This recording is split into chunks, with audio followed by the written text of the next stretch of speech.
In this video I'm going to talk about the future of web apps and PWAs. Some of the advantages of Chrome OS is actually because it's only web application based.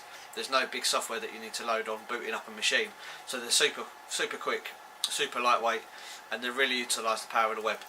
While Chrome OS at the moment is only available via Chromebooks and Chrome devices, the operating system itself is actually being developed and is open to beta at the moment. Something we've played around with here, and I think it's definitely the future of operating systems. A good example of how this is already working, there's a system called Station, I think it's getstation.com, and this operates in a similar way. So you actually have access to all of your web applications in one place. It creates a little dashboard similar to your normal desktop. You'll have icons down the side and you can flick through different web applications. It's a tab system, almost like a browser, but it's kind of merging the lines between current, the way we work at the moment with desktops and the way I think the future will go with application based operating systems. So where are we seeing this in practice already? The big one for me is Google Drive, Google Docs, all the suite of applications you can get through the web currently, and has been for the last few years. Obviously Office 365 now has the same implementation. In terms of the progressive web apps as well, you've got Twitter, you've got Instagram, Uber, Google Maps, all trying to push the progressive web apps and starting to look to replace their native apps that they've had to develop. Spotify is another one of the big guys that are looking to develop their web application. Their web player at the moment works really well.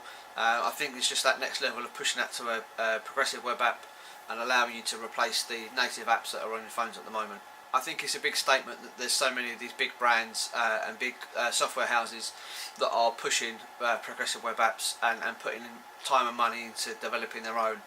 I think that gives us a clear indication on where people want to go with this technology. So the current state of play in terms of experience using progressive web apps.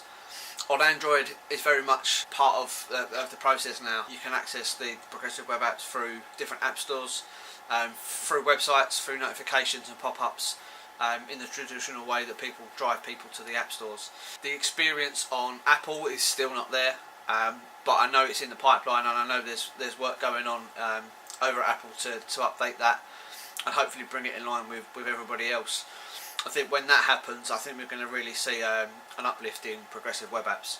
Directing people to your web application is definitely the barrier, and when you look at convincing non-techie people to go to a website to download something, it's going to be difficult. So once that becomes more mainstream and is integral to the app stores, I think we're going to definitely see an uprising in web applications. There has been some good news coming out of the Google Developer Summit. There's going to be some more support for Windows and Mac, desktop OS. There's going to be more access to local files on devices, and they're looking to try and get more access to fingerprints, facial recognition, all the bits and pieces that you kind of associate with native apps that currently aren't available for web applications. In the last part of this video series, we're going to talk about how to get the most out of your progressive web app, when you can start building that, and how to kind of get ahead of the curve.